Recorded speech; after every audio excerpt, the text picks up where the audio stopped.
êtes bien sur Europe 1. Les enfants d'Europe 1.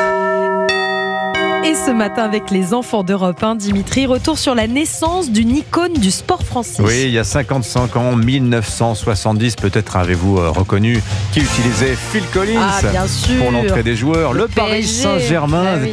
Eh bien, tout commence pour le PSG lors d'Autriche le 1er février et c'est sur Europe 1 que ça se passe. Oui, il est décidé d'organiser une grande consultation populaire. L'esprit de mai 68 est passé par là. On va demander leur avis aux gens. Et tout commence sur Europe numéro 1. L'animateur Pierre Bellemare lance un appel à souscription le 1er février 70 avec une question simple. Voulez-vous un grand club de football à Paris ? Vous êtes formidable. L'acteur essentiel, c'est le public, c'est vous. Et ça marche, les Parisiens se déplacent par milliers, ils sont plus de 10 000 à prendre leur carte d'actionnaire. J'ai été branché sur Europe numéro 1 et qu'est-ce que j'entends ? Pierre Bellemare qui demandait à tous les amateurs de football et qui désiraient un grand club à Paris de se présenter dans les différents lieux de rendez-vous. Dans la foulée, je suis parti évidemment, pris ma carte moyennant la somme de 25 francs.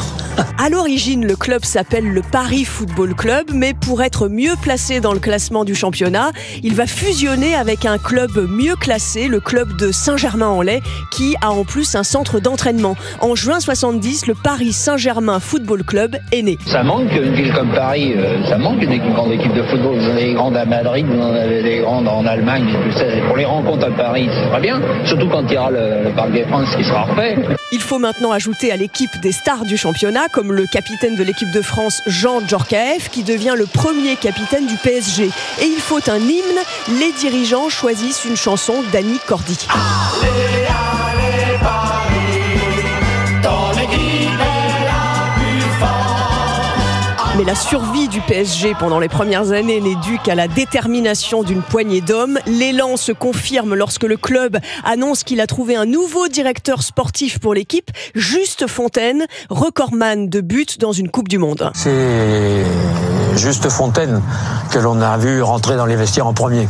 Alors vous parlez d'une surprise parce que c'était quand même meilleur buteur de la Coupe du Monde 58. Pour nous, c'était un peu une idole déjà. Hein. Le PSG s'installe en juillet 74 au Parc des Princes, où il est encore aujourd'hui.